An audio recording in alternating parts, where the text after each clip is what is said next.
know the half of the abuse. All my friends are heathens, take it slow. Wait for them to ask you.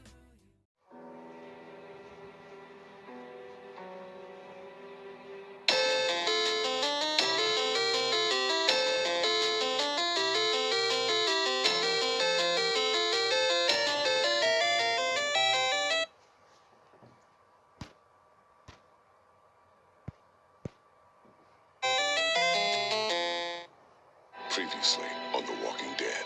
Previously on Lee Everett is still dead, but continues to narrate the... Wait a minute, I already said this. Telltale loading times that like to suck the tension right out of the plot. I'm dead. I'm dead. Not so subtle foreshadowing. She's gonna be okay. It's gonna be okay when it's really not cliche. You can't die. I won't let you die. You know, to be honest, I'm kind of disappointed that there's no option for Clem to say, "Hey Kenny, guess you know how Lily felt." You know how much more tense and awkward the dialogue would have been between Kenny and Clem in later conversations if that were the case? It would have been very interesting. What a wasted opportunity. Okay, time to switch on super nitpick mode for a moment. See all these walkers surrounding Clem? Walkers do notice commotion even if you're covered in walker guts. How they all don't just attack Clem all at once right there and then is beyond belief to me. I mean, it's not a bad thing because I don't want anyone meddling with my Clem. Still sinful though. You know, by the constant gunfire that you hear throughout this sequence, one can safely say that Carver's men have unlimited ammo. Hey, there's more of Clem's reused groaning sounds from episode 3. Duplicate walkers. I'm going after Sarah. Well, here's some evidence that Luke is slowly turning to the dark side. He leaves the clearly pregnant Rebecca, who will have her baby at any moment, for the clearly useless Sarah, who put the entire group in danger by screaming her head off once Carlos got shot and bit. Even we aren't big enough assholes to leave a pregnant woman behind. But to be fair, we should have sent Rebecca a while back. The whole pregnant lady who plays the helpless victim is just as annoying as a sick child cliche from pretty much every other genre that exists. So we're gonna go ahead and count Rebecca's baby situation as sin.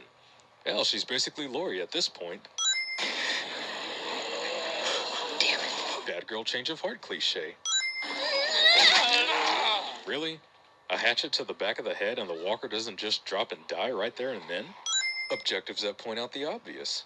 Walker high five. And just like that, clean clothes. Jesus, I don't even know if we're safe. What if the herd is still following us? Well, that would be pretty difficult, seeing as how the herd was heading towards Carver's camp, which is in your opposite direction. Creepy pregnant woman death stare. What are you going to do with it? What do you mean by that? Sorry. It was nothing. No, what do you mean by that? Do with what? My baby? I'm just looking at the worst case scenario. You and Clem won't be able to raise a baby by yourselves. Oh man, where's the have you thought about abortion option? That would have created some monumental anxiety levels within the group. Hey, we're just looking at the most compelling conversation scenarios possible. Hey, I've seen it before. Back when it started, me and my sister, we What? were... She died? You don't have the right. Wow, are you serious? So, is Jane basically the Molly of this season? Both are pretty ruthless women, both have short hair, both prefer to be alone, both have dead sisters, and as you'll later see in this episode, they both decide to leave the group. Sinful rehashes are sinful. We can't just sit here doing nothing. I know. They'll be here soon. Convenience! I've been nervous to even go near him. What? You think he's gonna shoot you? Yes, you idiot. The man basically lost his second wife and is already an unstable maniac to begin with. Emotions are always running high with Kenny. I was thinking now that you're here, maybe you could go talk to him. See, here's the problem in this scene. Regardless if you choose the I don't think so option, and despite the fact that everyone has basically said that Kenny is volatile, the group will still try to guilt you into talking to Kenny, even if you don't want to. I don't want to. Clem, I know it's hard. And that you might be scared. But it might be best. This is also a problem that I've seen persist throughout the entire season. Illusion of choice only works when people can't see past the illusion. And when you start to replay these episodes with different choices, the gaping problems become a lot more obvious. We need your help to figure out a plan. Fuck up and look around you, Clementine. Take a look at how our last plan worked out. There ain't some boat or some train or some other bullshit out of this one. The irony in this statement is both hilarious and sinful. I'm just worried about Worried, you. huh? Well, that's nice of you, seeing as this was your fault in the first place. Yeah, Sarita getting bit due to Sarah's anxiety attack. Totally Clem's fault, right? Does the game think that we have the memory span of a fly? You think because you're a little girl, you can just get people killed and no one will care? That because you're sorry, it'll all magically go away? Hey, my Clementine never said that. I did what I thought was right. It was all I could do. All you could do. I'm going crazy just sitting here not doing anything. Just give it time, Mike. It's still early. Bonnie, that really doesn't help your argument when Mike later says, We got no food, no water. It's getting damn cold, and we're losing daylight fast. 20 bonus points to whoever can tell me the purpose of this statue. It's featured prominently throughout this episode. And I've played this episode 3 times already, and I still don't understand the point of it. The people that I carry on my back are eventually going to give out on me? People are going to be down and out, and I'm eventually going to have to carry them? Tell me, what is the point? I need to know. You should know that finding your friends, that's a shot in the dark.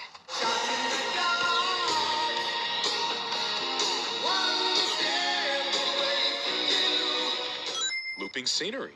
Air quotes. Like your jacket. It looks warm, but a walker will bite right through that. My sister Jamie had a good leather one. Wish I still had it. Whoa, talking about leather jackets while Clem is wearing this atrocity? Sickeningly sinful, that is. Every summer we'd go to this amusement park in Virginia. But the best part wasn't the rides. It was that nobody knew us there.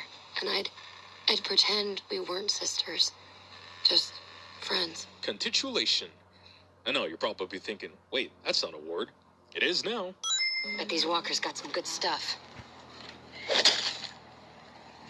That one's not coming back. See what else he's got. Funny how you say that, Jane, seeing as how you never checked them yourself. These glasses, they're Sarah's. Looks like your friend didn't make it. Look, Clem, I know what you want me to say, but... I see that Luke and Sarah possess convenient plot timing. Also, as we play through this segment, we find out that Luke and Sarah are a fair distance away from Clem and Jane's current location.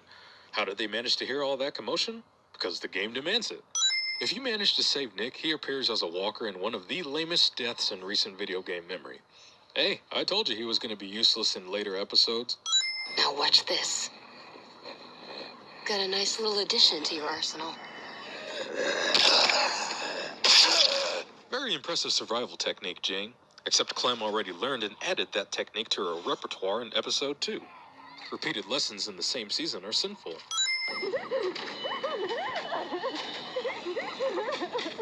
Sarah's sobbing comes off as more humorous than depressing. Clem's panting animation. I don't even have anything witty to say about this. Just watch and have a good laugh. Okay, just calm down. A Walking Dead episode is not complete without at least one teleporting walker. You're gonna need to use more force than that. Put some muscle into it. I'll hold them off. Just get us in there. Come on, Clem. Channel your inner Bigby wolf. Hurry! I can't snap her out of it. Okay, I tried to carry her, but I guess Carver messed me up pretty good back there. I don't know, it was just after Carlos, she just lost it. Started running through the woods like a maniac. I chased her for I don't know how long. Luke, Carver busting you up and you chasing Sarah for who knows how long does not coincide well with each other. We can't be kids anymore, Sarah. You need to grow up, or you'll die. Telltale trolling. What's going on back there? My ribs. We're gonna need something to stand on. Luke, get over here. Help me hold this. Okay, so you just heard that Luke has busted ribs, yet he's still able to help Jane barricade the entrance. I just love how this walker completely ignores Jane and goes straight after Clem. I didn't know walkers were pedophiles. It took 4 episodes to make this option available. Look, I hate to ask this, but are we there yet? Are we there yet, cliche? I ain't gonna sugarcoat this. That baby's coming even faster than Rebecca's letting on. I don't know anything. Mike sure as hell doesn't. I don't even know how to ask Jane. And that just leaves... Kenny. I feel a great disturbance in the Force, as if thousands of Kenny haters suddenly cried out in anger at the thought of having to speak to him. Because the game demands it. Repeating the same dialogue that you might have spoken earlier, in the same episode. I've seen him like this before. I've seen Kenny like this before. That's why I was thinking you could talk to him. Did we not try that earlier? In the same episode, no less? And he flipped out like a madman? Who's to say Kenny is still not in his grieving period? The game really does think we have the memory span of a fly. See? Even Clementine herself is annoyed at the fact that she has to talk sense into Kenny. And I'm not even controlling her at that point. Luke, where in the hell did you get that rifle? You didn't have it when we escaped the trailer home, nor did you possess it in any scene up to this point. Magic gun that pops out of nowhere is convenient. It's sometimes good to have someone watching your back. Despite the fact that earlier you said it's better to be alone. It's better to be on your own. The following Jane line for all these choices will be the same. Maybe I can try talking to him. Good call. I'll distract him so you can sneak up behind him. Good call. We should just try and stay out of sight till he's gone. Good call. And despite choosing this option, there's no way to avoid Arvo. Believe me, I tried. The confrontation is inevitable. Oh, but the choices get worse. They get way worse. I'm Arvo. I'm going to go. I don't want to shoot. Russian Peter Parker. Jane, he has a gun. Well, thank you, Captain Obvious. Oh, another crucial scene involving medicine, huh? Well, if Telltale was trying to juxtapose your choices to see if you're a consistent player, then it fails on a couple of levels. First of all, the reasons why I let Ben die in Season 1 were, 1, he sold us out to the bandits, 2, he kept his deed hidden, which ended up getting Carly killed, 3, he chickened out and damn near got Clementine killed, and 4, he wanted to die for the sins he committed. So I granted him his wish. I took the meds here so that Rebecca could deliver the baby safely, and because I got good instincts, because I had a feeling that Arvo was a lying piece of shit. And as we later find out, I was right. So it's not exactly the same situation. Thus, it doesn't make me feel bad or look like a hypocrite. Nice try, though. Freak out! Game! Freak out! You want to know what's funny about this part? Go ahead and remain neutral. The game will literally get mad at you for not picking a choice. You cannot take those from me. Okay, I'm sick of this. You can go. That's relief to Rebecca's suffering walking out that door because you couldn't make a choice. That's on you. You will fish. You hadn't done this. Oh, you're gonna be that kind of guy. Okay. Tossing a viable weapon during a zombie apocalypse. What's more sinful is that neither Jane nor Clem pick it up to keep it for use later. I thought you were going to shoot him. Why? Did you want me to? Sure, why not? It would have saved us a lot of trouble in the long run. But, you know, the game won't allow us to make that choice because... reasons. I guess Jane's really rubbed off on you. Oh, the hilarity of this comment coming from Luke. If you played this episode, you know why this is still a sin. Shouldn't you be with Rebecca? No, Kenny's way more help with Rebecca than I could be. But when I look at Kenny now, he seems broken. Broken people get reckless. Luke, your inconsistency once again makes us shake our heads in disgust. Souvenirs, huh? Looking for a keychain with your name on it? No. Why would I want a keychain? I don't even have any keys. Good point. I just love how Bonnie's trying to be cute and Clem is just like, wow, Bonnie, you stupid bitch. No point in having a keychain when I have no keys. Believe me, there's nothing more embarrassing for an adult than to have a kid show more maturity than them. It's hilarious. I guess you've already got that old coat I gave you. Oh yeah, we forgot to mention that Clem wears this ugly-ass jacket throughout the rest of the season. Thanks for reminding us, Bonnie. So neither of you two came up with the simple idea of moving this box out of the way? I mean, I know it's for game purposes, but still. Sinful. Oh no, a ticket booth with an important item. I sure hope there aren't any walkers hiding in that room. You know, if somebody was small enough, they could maybe squeeze through that gap there. You know, if only we had someone small enough who has literally taken care of every major problem that our group has had, and that without her we'd all be dead. Yeah. We can eat raccoon? I'd eat the shit out of that raccoon. And Mike delivers the best line of the entire season. Minus one sin. Uncatchable raccoon. Oh, God. Oh, God. Oh. Shit, walkers. Wow, took you assholes all this time to notice them? How'd they get that close without anyone seeing them? The hell's Luke? Mike would be excellent at gaming sins. Kenny tries his best solidest snake impersonation but fails miserably. Luke decides to help Clem out with the cannon even though he's the only one equipped with the almighty machete. And the cannon collapses the deck, even though it remained on the deck for who knows how long because reasons. Plus, here we go, a group of people just standing around waiting for the inevitable danger to occur. Oh, what's that? You saved Sarah at the trailer home and wanted her to live? Well, too bad. We're gonna let her die anyway. Because season, game, nearing the final episode, too many people being left alive, and because she's useless, and because we said so. Confederate flag. No. You know, for a second there, I thought Telltale would have the balls to let the baby die. It would have made this episode, and the entire season for that matter, all that more depressing and true to life. Instead, we get this paint-by-numbers sunshine and rainbows, happy outcome. Don't get me wrong, I'm glad we did, because now at least we have something to fight for. Doesn't change the fact that it's still a gaming sin. You know, Jamie, Sarah, I'm not gonna stick around and watch it happen to you too.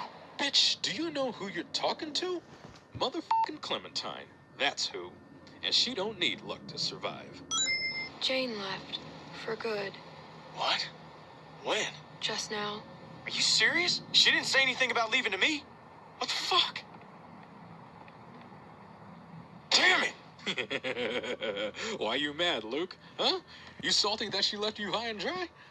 That's what you get for sticking your dick in crazy. Welcome to the club, bro. Get your shit together. I see that Civil War quotes have comedic timing. Okay, this is the part of the episode where I flipped my shit. Even after I took the meds from Arvo, even after I gave them to Rebecca so that she could deliver the baby safely, even after I took the water so that we would all have enough for us to drink, and even after I suggested that we stay behind so that Rebecca could get some rest and shape up, she still ends up dying of exhaustion. At the very least, what Telltale could have done is have Rebecca die from a gunshot wound in the firefight at the end. When she was still alive, of course. It would have been more tragic and provide more variety based on your choices that you've made. But no. Exact same outcome for all of them. I nearly skipped episode 5 because of this shit. It's worth 2 sins on its own.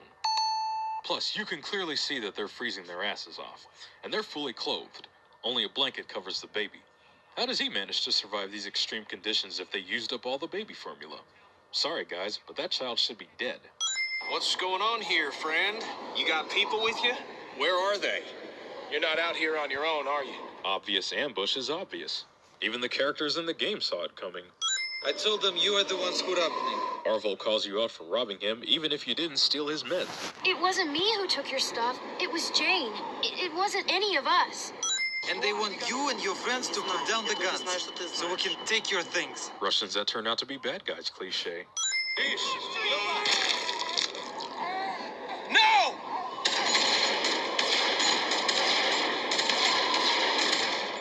One of the most predictable cliffhangers ever.